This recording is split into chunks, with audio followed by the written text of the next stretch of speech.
رسول اللہ کو آپ ڈیفینڈ کرتے ہیں تو انہوں نے برملا کا نہ میں کرتا ہوں اور نہ ہمارے بڑے کرتے ہیں. تو یہ انجینئر صاحب محض ویوز کی جنگ لڑنے میں اس کو ابھی تک ٹریک کر رہے ہیں. تو سر اس پہ موقف دے دیں پلیز. اب یہ مرزا صاحب کا واضح دجل ہے، میں اس کو دجل کہوں گا. بارہا ان کو اس چیز کا جواب دیا گیا ہے کہ ہمارے بزرگوں نے واضح طور پر لکھا ہے، جن کے ساتھ ہمارا مسلکی تشخص ہے، یعنی اعلی حضرت امام اہل سنت امام احمد رضا فاضل بریلوی رحمۃ اللہ تعالی، انہوں نے لکھا ہے کہ جو کوئی شخص لا الہ الا اللہ محمد رسول اللہ کے بجائے لا الہ الا اللہ چشتی رسول اللہ، یعنی یہ ان کا نہیں ہے، ان کو لکھا ہے کہ جو محمد رسول اللہ کے علاوہ کسی بھی طرح کا کسی بھی معنی میں جو کلمہ پڑھتا ہے وہ دائرہ اسلام سے خارج ہے. اب مسئلہ یہ ہے کہ ہمارے ہاں لا الہ الا اللہ چشتی رسول اللہ اس کا کوئی دفاع نہیں کرتا. لا حول ولا قوة الا باللہ. اللہم صلی علی محمد وعلی آل محمد. یاسر بھائی، یہ جو مفتی صاحب نے اسٹیٹمنٹ دی ہے، کاش ایسا ہی ہوتا. یہ بات مفتی منیب الرحمان صاحب حافظہ اللہ تعالیٰ کو بھی سمجھائے. آخر انہوں نے ضروری سمجھا ہے، اسی لیے انہوں نے چشتی رسول اللہ کے اوپر ریٹن میں کفر کا فتویٰ دیا ہے. اگر یہ بات ایسے ہی ہوتی تو ان کے مکتب فکر کی طرف سے یہ کتابیں آج تک چھپ نہ رہی ہوتی. یا تو میں نے وہ کتابیں چھاپ کے ان کے متھے ماری ہوتی، ان کو ڈی فیم کیا ہوتا، پھر تو یہ کہتے. یہ وہ کتابیں ہیں جو عرصہ دراز سے ان کا مکتب فکر چھاپ رہا ہے. ایون ان کی ویڈیوز موجود ہیں ان کے علماء کی، نمائندہ علماء کی، جنہوں نے چشتی رسول اللہ کا دفاع کیا ہوا ہے وہابیوں کے خلاف. اب جب تک وہ دفاع کر رہے تھے اس وقت تک تو اس کو مان رہے تھے. تو یہ اگر چینج ان چند سالوں میں آئی ہے تو اس کا کریڈٹ تو مجھے جانا چاہیے نا. یہ کہنا کہ ہم شروع سے ہی ٹھیک تھے، یہ بالکل بات غلط ہے. ایسا نہیں تھا، یہ پرنٹ کر رہے تھے. دوسری بات، صرف مفتی منیب الرحمان صاحب کے فتوے سے یا مفتی حنیف قریشی صاحب کے اس کو کفر کہہ دینے سے جان نہیں چھوٹے گی. کیونکہ جن بزرگوں کا یہ دفاع کر رہے ہیں، جنہیں یہ اپنے فرقے کا امام مانے ہوئے ہیں، ان کا اعلان برات ان عبارتوں سے نہیں ہے. اس میں ٹاپ آف لسٹ اعلیٰ حضرت امام احمد رضا بریلوی صاحب، ان کی جو فتاوی رضویہ چھپا ہوا ہے ان کا 30 جلدوں میں، اس میں انہوں نے ایک کتاب کی تعریف کی ہے سبع سنابل کی، اور کہا کہ یہ کتاب رسول اللہ کی بارگاہ میں مقبول ہے. اس کتاب کے اندر چشتی رسول اللہ لکھا ہوا ہے. کیا ایسی کتاب رسول اللہ کی بارگاہ میں مقبول ہو سکتی ہے جس میں چشتی رسول اللہ لکھا ہو؟ اگر تو اعلیٰ حضرت نے یہ جھوٹ بولا پھر تو مارے گئے، اور اگر انہوں نے اس کے اندر چشتی رسول اللہ کو دیکھتے ہوئے بھی صرف نظر کیا پھر تو وہ اس گستاخی میں شامل ہے. اور اگر ان کو پتہ ہی نہیں چلا تو اعلیٰ حضرت کی بزرگی فارغ ہوگی. کیونکہ یہ کہتے ہیں کہ بزرگ تو کائنات کو اس طرح دیکھ رہے ہیں جس طرح ہتھیلی پہ رائی کا دانہ، اور یہ اعلیٰ حضرت بریلوی صاحب کو غوث وقت مانتے ہیں. یہ سب کچھ فارغ ہو گیا. دوسرے اعلیٰ حضرت ہیں ان کے گولڑوی پیر میر علی شاہ صاحب. انہوں نے تو باقاعدہ تحقیق الحق فی کلمت الحق کتاب کے اندر چشتی رسول اللہ کو ڈیفینڈ کیا ہوا ہے. لہٰذا جب تک جن بزرگوں نے اس کو ڈیفینڈ کیا یا ان کتابوں کی تعریف کی، ان بزرگوں سے یہ اعلان برات نہیں کرتے، ان کی جان نہیں چھوٹنی. سیدھی سی بات ہے. یہ کون سا کارنامہ ہے کہ جی ہم تو اسے برملا کفر کہتے ہیں؟ اگر برملا کفر کہتے ہو تو مناظرے کیوں لڑ رہے تھے؟ گستاخانہ عبارتوں کا دفاع کیوں کر رہے تھے؟ اس کا مطلب ہے چینج اب آئی ہے نا. چینج آئی پھر میری وجہ سے، تو مجھ سے لڑتے کیوں ہو؟ مجھے تو کریڈٹ دو اس بات کا اور خوش ہو جاؤ. مجھے مرزا جونیئر کہنے کی بجائے اعلیٰ حضرت سینئر کہو، کہ اعلیٰ حضرت جونیئر نے تو صرف وہابیوں کی عبارتیں پکڑی تھیں، اور اعلیٰ حضرت سینئر انجینئر صاحب نے، جہلم والی سرکار نے تو سارے بزرگوں کو ہاتھ ڈالا ہے. اور ساتھ ہی ساتھ ہمیں تھانوی رسول اللہ پہ بھی کفر کا فتویٰ چاہیے، کیونکہ آج کل یہ میری دشمنی میں اکٹھے ہوئے ہیں. چونکہ وہ اشلی تھانوی صاحب دیوبندیوں کے ہیں، انہیں خطرہ ہے ہم نے اس پہ فتویٰ دیا تو دیوبندی ہمارے پیچھے پھٹ جائیں گے. اور آخری بات، خود اشلی تھانوی صاحب نے بھی چشتی رسول اللہ کا دفاع کیا ہوا ہے. ان کی کتاب بھی منظر عام پہ آ گئی ہے، پرانے والی. انشاءاللہ عنقریب میرا اس پہ بھی لیکچر آنے والا ہے. تیار ہو جاؤ دیوبندیوں. ہاں، تھانوی رسول پارٹی اب آپ کی باری آنے والی ہے. اچھا سر، ایک اور اہم چیز ہے، اب اس میں 2 موقف اور ہیں، وہ ایڈ کر لیں. ایک موقف یہ ہے کہ جو یہ کتابیں جتنی بھی تصوف کی ہیں تو میں وہ الفاظ تو شاید ایگزیکٹ نہ کہہ سکوں لیکن مفہوم بتا دیتا ہوں. مفہوم یہ ہے کہ تصوف کی کتابوں کو کبھی بھی کسی قسم کا کوئی فتویٰ دینے کے لیے استعمال نہیں کیا گیا, نہ ہی ان کتابوں کا استعمال جو ہے وہ کسی تعلیم کو اس طرح سے دیا گیا کہ آپ اس کو فالو کریں, یہ رہنمائی کے لیے, یہ اپنے لیے ہے. تو وہ ایک تو اس کتاب کو اہمیت نہیں دیتے, اور اس کے ساتھ وہ کہتے ہیں کہ آپ کے یہ بیانات جاری کرنے سے پہلے ہم یہ کہہ چکے ہیں. کیونکہ ہمارے پاس ویڈیو نہیں بنتی ہوتی تھی اس ٹائم پہ, ہمارے ویڈیو بیان ریکارڈ نہیں ہوتے تھے, اور انجینئر صاحب کو یہ ایج ہے کہ وہ سوشل میڈیا کے ساتھ ان کے پاس بڑی آڈینس ہے اور وہ پہلے سے اپیئر ہیں. تو اب وہ جو ہے وہ اب مرزا صاحب نے یہ جو کتابوں کے حوالے سے بات کی, ایک پہلی بات تو میں سننے والوں کو یہ بتا دوں, یہ جو ان کتابوں کے وہ حوالے دے رہے ہیں ان کا تعلق تصوف کی کتابوں سے. اچھا. اور تصوف کی کتابوں سے ہمارے ہاں نہ کوئی حلال کا فتویٰ دیا جاتا ہے, نہ حرام کا فتویٰ, نہ ایمان کا فتویٰ, نہ کفر کا فتویٰ. وہ جسٹ ایک کتابیں ہوتی ہیں ہیلدی جسے کہتے ہیں تربیت کے لیے, تھوڑی بہت بھی یار اگر کوئی بزرگوں کی اچھی باتیں ہیں تو ان کو سن لی, اخلاق اچھے ہو گئے, کردار اچھا ہو گیا, بس. اس چیز کا پہلے یہ جو باتیں کرتے تھے کہیں لکھی ہوئی ہیں وہ دکھا دیں. سر وہ کلیم کر رہے ہیں نا, کلیم کر رہے ہیں نا. اگر یہ فتوے کہیں لکھے ہوئے ہیں تو ہمیں دکھائیں. بالکل غلط کلیم کر رہے ہیں. اگر یہ بند کمرے میں بیٹھ کے شیشہ سامنے رکھ کے بتاتے تھے کہ حنیف قریشی صاحب آپ کے بزرگ کام ڈال کے گئے ہیں لہٰذا آپ اس سے رجوع کر لیں, تو اس کا تو میرے سے کوئی لینا دینا نہیں ہے نا. تقریریں تو باہر آ کے کرتے ہیں, بزرگوں کا دفاع باہر آ کے کرتے ہیں, اور بند کمروں میں بیٹھ کے کہتے ہیں ہم نے رجوع ریکارڈ کروائے ہوئے. دوسری بات, یہ جتنی تصوف کی کتابیں ہیں اگر ان سے آپ نے رہنمائی بھی نہیں لینی, ان سے آپ نے لوگوں کو دین بھی نہیں بتانا, تو کیا یہ کتابیں اس لیے پرنٹ ہو رہی ہیں تاکہ یہ جب پرانی ہو جائیں تو سموسے اور پکوڑوں کے لفافے بنائے جائیں ان کتابوں کے؟ اس کے لیے تو میرے بھائی یہ جو انک ہے نا یہ تو بڑی صحت کے لیے نقصان دہ ہے. سپریم کورٹ کا فیصلہ آیا ہوا ہے کہ جو یہ انک ہے جس کے ساتھ پرنٹنگ ہوتی ہے اس کے اندر آپ نے کوئی بھی کھانے والی چیز نہیں ڈالنی, خواہ وہ سموسے ہوں, پکوڑے ہوں. ایون انہوں نے یہ بھی حکم نامہ جاری کیا ہے کہ آپ روٹی اور نان بھی ایسے کاغذ کے اوپر نہ رکھیں جو اخباری کاغذ ہے یا کوئی کاغذ ایسا ہے جس کے اوپر انک ہے یا پرنٹ ہوا ہوا ہے. تو ان کے بزرگوں کی کتابیں تو اب اس قابل بھی نہیں رہی ہیں کہ ان میں سموسے اور پکوڑے بھی ڈال کے دیے جا سکیں.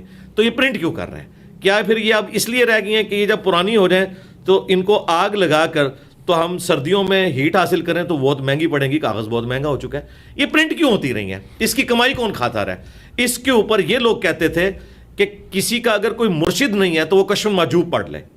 خادم رضوی صاحب بھی یوں لہراتے تھے ایسے کر کے کہ یہ مرشد ہے, مرشد بنانے والی کتاب ہے. آج اسی کتاب کے اندر رسول اللہ کے اوپر ایک سکینڈل لکھا ہوا ہے اپنی صحابی کی بیوی کے اوپر عاشق ہونے کا, نعوذ باللہ, صحب اور سکر کے چیپٹر میں, اور حضرت داؤد علیہ السلام کے اوپر اپنے صحابی کی بیوی کے اوپر عاشق ہونے کا. اس سے انہوں نے جنید بغدادی کا صحب ثابت کیا ہے اور رسول اللہ پہ جھوٹ باندھ کے بازید بستامی کا سکر ثابت کیا ہے. تو کشف المحجوب تو آج تک پرنٹ ہو رہی ہے.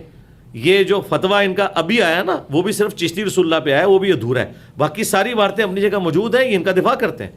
لیکن سر اب اگر ہم اسپیسیفکلی مفتی حنیف صاحب کو لے لیں تو وہ تو کہہ رہے ہیں کہ ہم دفاع نہیں کرتے اس کلمے کا, تو پھر اب آپ اپنے ممبر پہ ان کو منسوب کر کے اس سے ذکر کرنا چھوڑ دیں گے؟ نہیں, میں نے تو اپنے جو ریبٹل کیا ہے, جو انہوں نے ڈرامہ بازی کی تھی ایک صحافی کے ساتھ مل کے, اس میں بھی میں نے کہا ہے کہ مفتی صاحب نے خود یہ مانا ہوا ہے کہ اگر یہ بزرگ ہمارے سامنے ہوتے اور یہ کفر بکتے تو ہم ان پہ فتویٰ دیتے. تو مفتی صاحب تو نکل گئے نا. مفتی صاحب سے ہماری ریکویسٹ یہ ہے کہ آپ کو بریلوی مکتب نے ویسے ہی دھدکار دیا ہے. آپ پنڈی کی 1 یا 2 مسجدوں کے علاوہ پوری دنیا میں کسی بریلویوں کی مسجد میں کوئی پروگرام نہیں کر سکتے. اور رہی بات مفتی حنیف قریشی صاحب کی, تو مفتی حنیف قریشی صاحب یہ اہل سنت و جماعت کے جو معتبر اور مستند علماء اہل سنت ہیں ان کے نزدیک یہ کوئی قابل اعتبار شخصیت نہیں ہے, اور نہ ہی مفتی حنیف قریشی صاحب اہل سنت کی طرف سے اس مناظرے کے نمائندہ ہیں. یہ ہمارے سنیوں کے ترجمان اور نمائندہ نہیں ہے, میں واضح لفظوں میں کہہ رہا ہوں, بالکل کلیئر کٹ کہہ رہا ہوں, یہ سنیوں کے ترجمان نہیں ہے. ٹھیک ہے, تو آپ پھر اس فرقے کا گول کیپر بننا چھوڑ دینا. پھر یہ مفتی حنیف قریشی ورسز انجینئر محمد علی مرزا کی ڈاکٹرن ہے, بریلویت کو بیچ میں کیوں لے کے آ رہے ہیں؟ اپنے آپ کو سنی کیوں ڈکلیئر کر رہے ہیں؟ اس فرقے سے لانے برات کریں. یہ تو اسی طریقے سے ہے کہ ایک قادیانی یہ کہنا شروع کر دے کہ انجینئر صاحب آپ میرے ساتھ اتحاد کر لیں, میں غلام احمد قادیانی کو دجال مانتا ہوں, اس کا جو دعوے پیغمبری ہے وہ جھوٹا ہے, لیکن میں ہے قادیانیوں کا سپورٹر ہوں, ان کی عبادت گاہوں میں نماز بھی پڑھاؤں گا, ان کے جلسوں میں بھی جاؤں گا, لیکن میں غلام محمد قادیانی کو دجال سمجھتا ہوں. تو میں یہ کہوں گا بھائی یہ آپ کس کشتی میں سوار ہیں؟ جائیں انٹرنیشنل عدالت میں ہمارا مقدمہ لے جائیں. اگر آپ یہ کلیم کرتے ہیں یہ تصوف کی کتابیں ساری کی ساری فراڈ ہیں, اس میں الحاقی باتیں ہیں اور یہ سارے کے سارے عقیدے کفری ہیں, تو آپ اعلان برات اپنے استادوں سے کر رہے ہیں. حنیف قریشی صاحب شوکت سیالوی صاحب کے ساتھ 2004 میں اس مناظرے میں پیچھے بیٹھے ہوئے ہیں, سکڑے سے نوجوان کتابیں اٹھائے ہوئے, جس میں یہ لوگ گستاخانہ عبارتوں کا دفاع کر رہے تھے. اس کے بعد 2008 میں انہوں نے طالب الرحمان شاہ صاحب کے سامنے بیٹھ کے, وہ وابیوں کی طرف سے آئے تھے, یہ بریلویوں کی طرف سے, انہوں نے گستاخانہ عبارتوں کا شتیہات کے نام کے اوپر دفاع کیا ہوا ہے. تو ہم ان کی کون سی بات ٹھیک مانیں؟ کسی ایک جگہ کھڑے ہوں. جب تک یہ قرآن و سنت کے اس منہج پہ نہیں آ جاتے نا, اس وقت تک ہمارا اختلاف ختم نہیں ہوگا. دو کشتیوں کا سوار نہیں ہونے دیں گے. تو سر اب اگر ہم اس کو سمرائز کر لیں تو کیا آپ کوئی گنجائش ہے کہ اگر مفتی صاحب دوبارہ آپ کے ساتھ بیٹھنا چاہیں تو کوئی موقع بن سکتا ہے اس کا؟ یا کیا ایک دفعہ بھی نہیں وہ بیٹھے دوبارہ تو نہیں سر, وہ تو تشریف لائے تھے سر. اچھا چلیں, اگر ہم وہ آئے تھے, وہ خود نہیں اندر آئے نا سموسے پکوڑوں کے لیے. وہاں انہوں نے کہا تھا, ویڈیو ہم نے چلائی ہے, کہ اتوار والے دن وہاں تو کوئی بھی جا سکتا ہے, تو ہم اور نہیں تو سموسے اور پکوڑے اور چائے وہاں کھائیں گے. آپ نے اعلان کیا ہے کہ 26 نومبر کو آپ کے دروازے جو ہے نا وہ کھلے رہیں گے. میں سمجھتا ہوں کہ اس کا مطلب یہ ہے کہ اگر کوئی مہمان آپ کے پاس آ جائیں تو آپ ان کو یقیناً, میں نے سنا ہے کہ آپ وہاں پکوڑا اور سموسا اور چائے کے ساتھ اکرام کرتے ہیں, تو امید ہے کہ آپ یہ تو کم از کم کریں گے. اور انہی الفاظ کے ساتھ جب ان کو اوپر بلایا گیا, انہوں نے کہا ہم یہاں کوئی سموسے کھانے آئے ہیں, ہم کوئی زیارت کرنے آئے ہیں, کوئی چائے پینے تھوڑی آئے ہیں, یا ہم کوئی یہاں ان کی زیارت کرنے تھوڑی آئے ہیں. آپ کی اور ان کی سیٹلمنٹ ہے. تو بھائی آپ کی کون سی بات صحیح مانے؟ پولیٹیکل لیڈرز ہوں یا مذہبی پیشوا ہوں, ان کی دو نمبریاں پہلے چل جاتی تھیں, ایک بات کچھ اور کرتے, دوسری اب ویڈیو ہانٹ کرتی ہے. تو ویڈیو میں موجود تھا سموسے پکوڑوں کے لیے مفتی حنیف قریشی صاحب سے لے کے کوئی بڑے سے بڑا مفتی ہو کسی بھی فرقے کا, وہ سموسے پکوڑے کھانے کے لیے کسی بھی اتوار کو یہاں آ سکتا ہے, آڈینس کے طور پر بیٹھ سکتا ہے, پرچی پہ لکھ کے کوشچن بھی کر سکتا ہے. اگر وہ کہے کہ میں 1 to 1 جس طرح آپ کے ساتھ بیٹھ رہا ہوں اس طرح بیٹھنا, تو اس کے لیے میری ایک ہی شرط ہے کہ جس فرقے سے وہ تعلق رکھتا ہے اس فرقے کے بڑے سے اپنے حق میں ایک ویڈیو بنوائے اور وہ ویڈیو لے کر میرے پاس آئے. انشاءاللہ تعالی ہم اپنے سارے پروگرام کینسل کر کے اس کے ساتھ بیٹھنے کے لیے تیار ہیں. مثلا بریلویوں کے لیے مفتی منیب الرحمان صاحب بڑی پرسنالٹی ہیں, یہ ویڈیو بنا دیں ان کے حق میں. ان کے ایک فرنٹ لائن مجاہد نے کہا کہ جی مفتی منیب الرحمان صاحب سے بھی بڑی شخصیت ہے حسین الدین شاہ صاحب, انہوں نے انہیں رخصت کیا. بھائی حسین الدین شاہ صاحب تو فارغ ہو چکے ہیں بریلوی سے, وہ تو حسین الدین شاہ صاحب کے مدرسے کو باقی سارے بریلوی کہہ رہے ہیں جامعہ رافضیہ. حنیف قریشی سے زیادہ وہ اس سے نفرت کرتے ہیں جس نے حنیف قریشی کو پناہ دی ہوئی ہے. حسین الدین شاہ از نو مور سرپرست اعلیٰ, وہ صرف کاغذی کارروائی میں ہے. ان کو بریلویوں کے بڑوں نے ریجیکٹ کر دیا ہوا ہے, جس کا ثبوت یہ ہے کہ ڈاکٹر اشرف آصف جلالی نے باقاعدہ ان کو کہا یہ جامعہ رافضی ہے. تو سر منیب الرحمان مفتی صاحب نے ایک محفل میں ڈائس پہ کھڑے ہو کے ان کو مخاطب کرتے ہوئے, بہت پرانی بات ہے,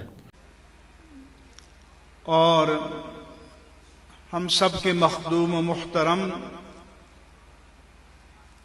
تنظیم المدارس اہل سنت پاکستان کے سرپرست اعلیٰ حضرت علامہ شیخ الحدیث ابو الخیر سید حسین الدین شاہ صاحب دامت برکاتہم,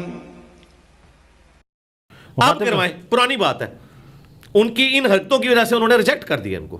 انہوں نے اعلان کیا جی اعلان میں آپ کو بتا دوں, اعلان اس طرح ہے کہ وہ ڈاکٹر اشرف آصف جلالی صاحب کی تو تیمارداری کرنے کے لیے گئے ہیں, لیکن ان کے خلاف بیان انہوں نے جاری کر دیا. انہوں نے کہا ایک اکیلا بندہ گیا جیلوں, اکیلے ہی ریس میں دوڑا ہے, اس نے اپنے آپ کو فاتح بھی ڈکلیئر کر دیا ہے. اس طرح مناظرے ہوتے ہیں, مناظرے کا موضوع ہوتا ہے. مفتی منیب صاحب کی باقاعدہ ویڈیو آئی ہے حنیف قریشی صاحب کے بارے میں. لیکن سر حسین الدین شاہ صاحب کیا وہ حسین الدین شاہ صاحب کو ڈس آن کرتے ہیں نا, کیونکہ وہ ان کے ساتھ کھڑے ہوئے ہیں نا جلالی پارٹی کے ساتھ. تو جلالی پارٹی کی ویڈیوز موجود ہیں جو 26 دسمبر کا مناظرے کا چیلنج دے رہے تھے نعمانی صاحب, انہوں نے اپنی ویڈیوز میں کہا ہوا ہے کہ یہ حسین الدین شاہ نے اس کو پناہ دی ہوئی ہے اور یہ جامعہ رافضیہ کا بانی ہے. حسین الدین شاہ کو نہیں مانتے, وہ فارغ کر دیا انہوں نے.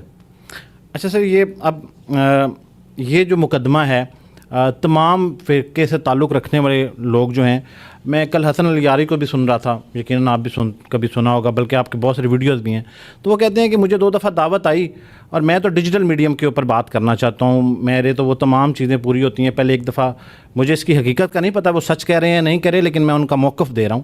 وہ کہتے ہیں کہ جی مجھے پہلے انہوں نے ای میل پہ کانٹیکٹ کیا اور کہا کہ آپ آئیں اور میرے ساتھ منازعہ کریں، اور اس کے بعد جب بات ہوئی تو انہوں نے کہا نہیں کرنا، اور پھر دوبارہ انہوں نے یہ کہا کیوں کہ آپ علامہ ساجد صاحب سے لکھوا کے لے آئیں، اور پھر دوسری شرط یہ بھی رکھی کہ کیونکہ آپ کے سبسکرائبر کم ہیں۔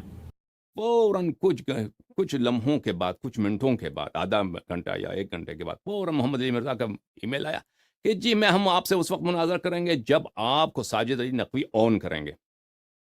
تو اس کے بعد مجھے کیا جواب دیا کہ ابھی آپ کے سبسکرائبر کم ہیں۔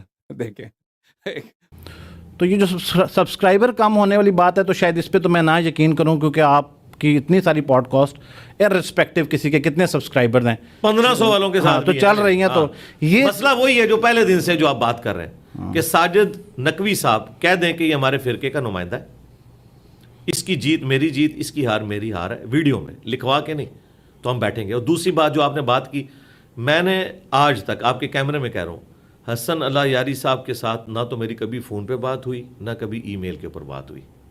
یہ بیسیکلی ہمارے ایک مشترکہ دوست کہہ لیں یا آڈینس کے طور پہ علی الاحسن نقوی صاحب جی جو پنڈی میں ہوتے ہیں، انہوں نے اپنے اینڈ کے اوپر ان سے بات کی، اور وہ صرف اللہ یاری صاحب سے نہیں، وہ دنیا کے ہر فرقے کے اسکالر سے بات کرتے ہیں، میرے بھی آپ کے اوپر خام خواہ اپنی طرف سے۔ ہاں جی، وہ ساتھ بتاتے بھی ہیں کہ انجینئر صاحب سے میں نے پوچھا نہیں ہے، لیکن چونکہ ان کا اعلان ہے اس لیے آپ کو دعوت ہے۔ اچھا، تو میں نے جو اعلان کیا ہوا ہے پہلے دن سے وہ یہ کیا ہوا ہے کہ جو بھی ادھر آنا چاہتا ہے وہ اپنے فرقے کے بڑے سے ویڈیو بنوائے۔ اس کی وجہ یہ ہے، میں یہ نہیں کہہ رہا کہ مخالف فرقے کے بڑے کی ویڈیو بنوائے، وہ تو ناممکن ہوگا، تاکہ ہمیں پتہ چلے وہ کسی کا ریپ ہے کہ نہیں۔ مفتی حنیف قریشی صاحب کہہ رہے تھے نا میں بریلویوں کا ریپ ہوں، ٹھیک ہے، سارے فرقے نے ان کو فارغ کر دیا ہے، سارے کہہ رہے ہیں وہ ایک بیان دیتے ہیں، اگلے دن 10 ویڈیوز ان کے خلاف دوسرے علماء کی آ جاتی ہیں کہ تو ہمارا نمائندہ کہاں سے ہو گیا۔ تو میری بات صحیح نکلی نا کہ یہ نمائندہ نہیں ہے ان کا، نمائندہ کون ہے؟ مفتی منیب صاحب، یا مفتی منیب صاحب جس کے حق میں ویڈیو بناتے ہیں۔ دیوبند میں نمائندہ کون ہے؟ تقی عثمانی صاحب، اہل حدیث میں ساجد میر صاحب، اور شیعہ میں ساجد نقوی صاحب۔ اب ساجد نقوی صاحب اگر ویڈیو حسن اللہ یاری صاحب یا کسی کے بارے میں بھی بنا دیتے ہیں ویڈیو کہ اس کی جیت میری جیت، اس کی ہار میری ہار ہے، یہ میری طرف سے میرا ریپ ہے، تو میں کسی کے ساتھ بھی بیٹھنے کے لیے تیار ہوں، اور یہ بھی ان کی خواہش پہ، مجھے کوئی ضرورت نہیں۔ مجھے بتائیں مجھے کیا خواہش ہے کہ میں نے علماء کے ساتھ بیٹھنا ہے؟ بھائی ہمارا تو دعوت کا کام اتنا بڑا ہے کہ ہمارے پاس اس طرح کی مجادلے کرنے کا ٹائم نہیں ہے، لیکن چونکہ لوگ سمجھتے ہیں کہ شاید اس طرح کرنے سے یا علی مدد جو ہے وہ توحید ثابت ہو جائے گا، اور یا اللہ مدد کہنا شرک ثابت ہو جائے گا، تو ہم کہتے ہیں اگر کوئی اس طرح کی بھی آپ نے کوشش کرنی ہے تو کر دیکھیں، لیکن اس کے لیے ہے۔ اور یہ شرط کیوں رکھی؟ یہ لاجیکل ہے۔ اس وقت مولانا فضل الرحمان صاحب کے ہاتھ پہ 5 لاکھ سے زیادہ علماء بیعت ہیں۔ مجھے بتائیں، مجھے عمر نو بھی مل جائے، میں 5 لاکھ علماء کے ساتھ ڈیبیٹ کر سکتا ہوں؟ ایک بندے سے علمی ڈیبیٹ کروں گا نا، وہ پھر ان کی پبلک ہے کہ نہیں یہ تو چھوٹا عالم تھا، آپ اس سے کریں، اس سے کروں گا، اس سے کریں، تو ہم نے تو کام ہی ختم کیا۔ ہم نے کہا بڑے کو لانچ کرو اگر تمہیں خواہش ہے تو، مجھے تو خواہش نہیں ہے، یا بڑا اپنا ریپ کسی کو نامزد کرتے، اگر وہ سمجھتا ہے کہ میں گونگا ہوں، میں بول نہیں سکتا، یا آخری عمر میں سٹھیا گیا ہوں، میری یاداشت اتنی نہیں ہے، مجھے ایک نوجوان چاہیے جو مجھے ساتھ فیڈ کرے، تو ٹھیک ہے رکھ لے، خود بھی بیٹھ جائے، اس کو ساتھ بٹھا لے، یا اس کے حق میں ویڈیو بنا دے۔ تو سر آج کل تو اب آپ خود بھی کافی دفعہ آپ اپنی ویڈیوز میں بھی بیانات میں بھی ذکر کرتے ہیں کہ جو ڈیجیٹل کے اوپر ریپریزنٹیشن ہے، جس کو ہم سبسکرپشن بھی کہتے ہیں، تو اس کی تعداد سے تعین کرنا زیادہ آسان نہیں ہے کہ کیا اس کو 1 لاکھ یا 2 لاکھ لوگ جو ہے وہ اس کو فالو کر رہے ہیں، یا پھر یہ اب ان کا مقدمہ یہ ہے کہ یہ انجینئر صاحب کیوں طے کرتے ہیں کہ ہم کس کو بڑا مانتے ہیں؟ میں نے تو نہیں طے کیا۔ نہیں، حسن اللہ یاری کہتے ہیں کہ میں علامہ ساجد صاحب کو مانتے ہی نہیں ہوں کہ وہ بڑے ہیں۔ جب وہ نہیں مانتے تو ہم ان کو نہیں مانتے۔ ہم شیعہ کی عوام سے پوچھیں گے کہ آپ کا نمائندہ کون ہے، مجھے بتائیں، یہ دیوبندی بتائیں گے کہ ہمارا نمائندہ کون ہے، یا ایک گلی محلے کا آدمی بتائے گا کہ ہمارا نمائندہ کون ہے؟ دیوبندی علماء، دیوبندی عوام اپنا بڑا کسے مانتی ہے؟ تقی عثمانی صاحب کو۔ ایک بندہ کہتا ہے میں نہیں مانتا، بھئی تیری تو حیثیت ہی کوئی نہیں نا۔ حسن اللہ یاری صاحب اگر آپ سمجھتے ہیں وہ بڑے ہیں، بھائی ان کو تو شیعہ کی اپنی عوام جو اثنا عشری شیعہ ہیں ان کے ساتھ بھی مجادلے رکھے ہوئے ہیں. 2 مسئلوں میں کتنا بڑا اختلاف چل رہا ہے. جو شیعہ کے لیے زندگی موت کا مسئلہ ہے, سید کی غیر سید کے ساتھ شادی, کفر کا مسئلہ, انہوں نے تو اس کو ناسبی ڈکلیئر کیا ہوا ہے. شیعہ نے حسن اللہ یاری صاحب کو ناسبی ڈکلیئر کیا ہوا ہے. تو یہ تو خود منازعوں سے ثابت ہو گیا کہ وہ نمائندہ شخصیت نہیں ہے. نمائندہ شخصیت وہ ہوگی جس کے اوپر بڑا ہاتھ رکھے گا. یہ سب اب آپ اس طرح مجھے کہیں کہ جی یہ پی ٹی آئی کا فلاں بندہ ہے, میں کہوں گا کیا عمران خان صاحب اسے اون کرتے ہیں؟ آپ کہ نہیں, وہ تو نہیں اون کرتے. پی ٹی آئی کی اچھی خاصی تعداد اس کو اچھا سمجھتی ہے. نہ بھائی, جب تک خان صاحب اون نہیں کریں گے, اسی طریقے سے جب تک زرداری صاحب کسی کو پیپلز پارٹی میں اون نہیں کرتے, وہ لا کے